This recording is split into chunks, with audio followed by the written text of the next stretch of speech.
पहली चीज तो ये कि आपने देखा कि इससे पहले वाले हफ्ते में अच्छी खासी जो कीमतें गिरी थी वो पास ऑन हुई थी कंज्यूमर्स को। तो एक हफ्ते की बाकी जितनी फ्लक्चुएशन है उससे रियली आप इतना कोई वो नहीं कह सकते जी। कि हुकूमत ने पास ऑन नहीं किया, क्योंकि हुकूमत एक गलती जरूर हुकूमत ने शुरू में की थी जब कीमतें बढ़ी थी।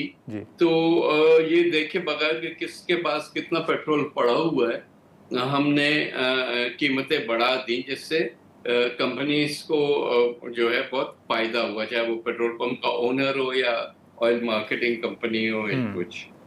अब इस दफा जब गिरा ही है तो वो चीख रहे हैं कि जी हमारे पास पेट्रोल पड़ा था तो आपने कीमतें गिरा दी तो हमें नुकसान हुआ। भाई जब जाहिर है inventory gains and inventory losses इस इंडस्ट्री का एक डे टू डे का मसला होता है। जी। तो बहरहाल मैं नहीं कहूंगा कि एक हफ्ते के फ्लक्चुएशन जो है वो पास ऑन नहीं हुई, क्योंकि आपने देखा कि आज फिर कुछ गड़बड़ जी। हुई तो कीमतें फिर ऊपर चली गई हैं। तो वो एक ओवरऑल कॉन्टेक्स्ट में देखा जाता है। सिर्फ ये है कि ट्रेंड वो होना चाहिए कि अगर ओवरऑल कीमतें गिर रही हैं तो उसका फायदा कंज्यूमर को होना चाहिए, क्योंकि कंज्यूमर को पास ऑन नहीं किया और हुकूमत ने अपने टैक्सेस में पीडीएल में लेके जाने की कोशिश की, तो नुकसान ये होगा कि आपकी इन्फ्लेशन पे उसका असर आएगा और इन्फ्लेशन की वजह से आपके इंटरेस्ट रेट्स पे उसका असर आएगा। आखिर में आपको वही पैसा इधर से नहीं देंगे तो बजट में देना पड़ेगा जो आप डेट सर्विसिंग करते हैं। सो बेहतर होता है कि जैसे कि स्कीम ऑफ थिंग्स है कि कीमतें अगर बढ़ती हैं तब भी आप पास ऑन करते हैं और गिरती हैं तब भी आप पास ऑन। अच्छा कमर साहब, ये तो लेवी जो है वो बिलावल साहब ने अपनी स्पीच में कहा था कि पीपल्स पार्टी ने लगाई थी, वो अभी तक वापस क्यों नहीं ली जा रही? देखिए मसला सिर्फ ये नहीं है कि वो सैलाब के लिए लगी थी और अभी तक उसको हटा नहीं रहे, बल्कि ये हुकूमत के लिए एक बहुत बड़ा रेवेन्यू अर्नर है। इस वक्त तो शायद बड़े जो शायद टैक्सेस हैं ये उस लेवल पे आ गया। मसला ये है कि हमारे आइन में जो टैक्सेस का जिक्र है वो इनकम टैक्स है, उसमें जो है सेल्स टैक्स है, एक्साइज ड्यूटी वगैरह है। ठीक है। तो वो सब टैक्सेस हैं और टैक्सेस जो भी हुकूमत लेती है वो सब डिविजिबल पूल में जाते हैं और फिर एनएफसी फॉर्मूला के तहत उनका मरकज और सूबों में डिवीजन होता है। तो जब आप लेवी के नाम पर टैक्स उठाते हैं तो आप कहते हैं कि ये तो डिविजिबल पूल में जाएगा ही नहीं और ये एनएफसी के अंडर आता ही नहीं है, हम बार बार से, और इसका 100% जो है वो फेडरल गवर्नमेंट खुद अपने पास ले जाती है। ठीक है। जाहिर है कि इस पे पोजीशंस जो हैं वो काफी क्लियर है, लेकिन फेडरल गवर्नमेंट भी उस पे फ्लेक्सिबिलिटी दिखाने को तैयार नहीं, क्योंकि उनका कंटेंशन ये है कि वैसे ही हमारे पास पैसे नहीं है और हमें अपना डे टू डे काम चलाने के लिए भी, अब तो आपने देखा इस बजट में तो उन्होंने सूबों को जो है रिक्वेस्ट की कि आप हमें ये पैसा वापस दें कि कौमी दिफा के लिए चाहिए वगैरह वगैरह। तो इसलिए they would not be willing to give it up.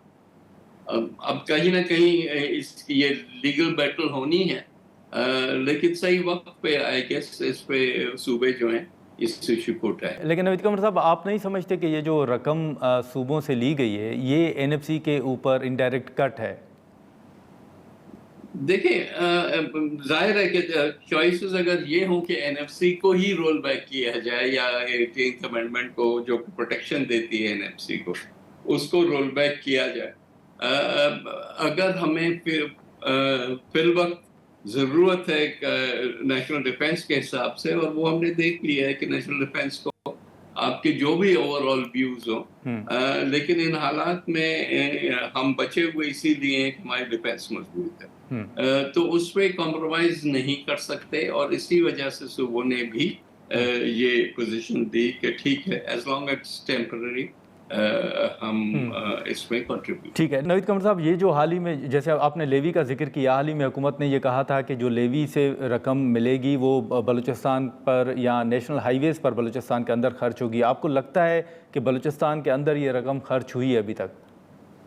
دیکھیں بلوچستان کو فرسٹ آف آل تو پہلی پروٹیکشن تو این ایف سی خود میں ہے.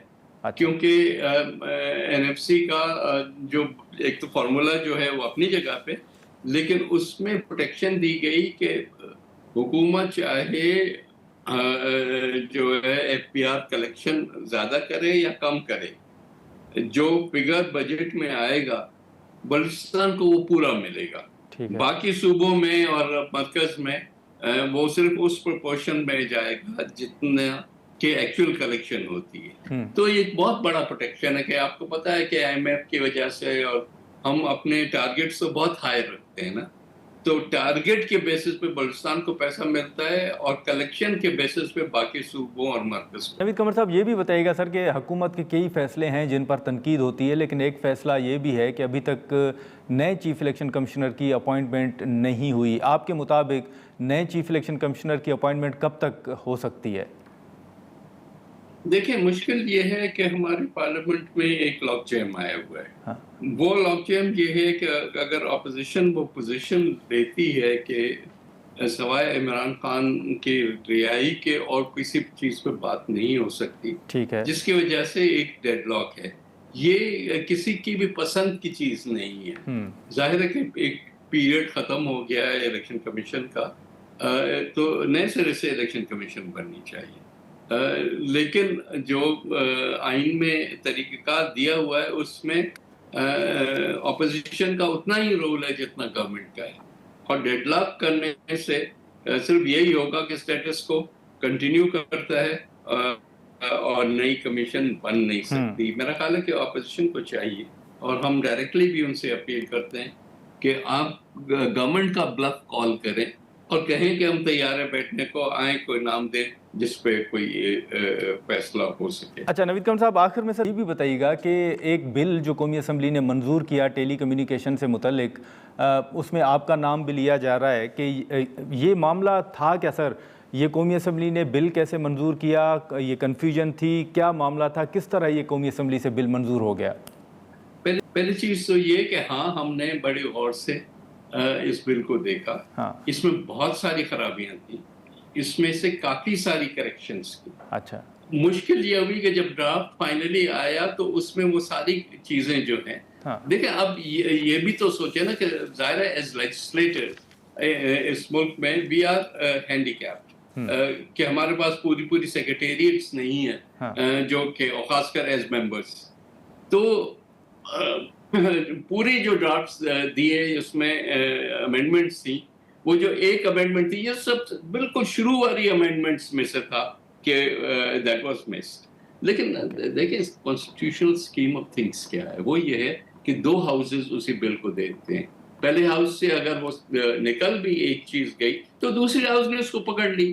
یہ اتنا ہوا جو بنایا گیا ہے وہ انفارچونیٹلی وہ اس لیے کہ there are vested interest involved جو کہ نہیں چاہتے کہ یہ بل پاس ہو کسی شیپ میں. انفارچونیٹلی کیونکہ اس میں پینلائز ہو رہی ہیں ہمارے ملک کی ڈی ایچ ایز اور ہمارے ملک کے بڑے بڑے جو بحریہ وغیرہ جو ہاؤسنگ اسکیمز ہیں، کیونکہ گورنمنٹ نے یہ فیصلہ کیا تھا کہ ہم نے جو ہے وہ ان کو اس لحاظ سے کمپنسیشن نہیں دینا جو کہ یہ ڈیمانڈ کر رہے. So it is a complicated issue. اس کا سولوشن تو بہت سمپل تھا کہ دوسرے ہاؤس سے جب وہ پاس ہو کے آ جائے اس میں سے یہ 4 ٹاور والی چیزیں نکل جائیں تو پھر وہ جوائنٹ سیشن میں جاتا اور اس میں پاس ہو جاتا. یہ انٹینٹ کو دیکھ کے اور مطلب بنانا مجھے حیرت ہوتی ہے کہ ایک جس کو انگریزی میں کہتے ہیں نا making a mountain out of a molehill, یہ نہیں ہونا چاہیے. اچھا جاتے جاتے نوید قمر صاحب یہ بھی بتا دیجیے گا سر کہ جو پیپلز پارٹی کے حال ہی میں تحفظات تھے، ابھی وہ گلے شکوے تحفظات آپ کے دور ہوئے ہیں یا ابھی بھی پیپلز پارٹی کے تحفظات برقرار ہیں کچھ فیصلوں کے حوالے سے؟ یہ تو ایک آن گوئنگ پروسیس ہوتا ہے نا.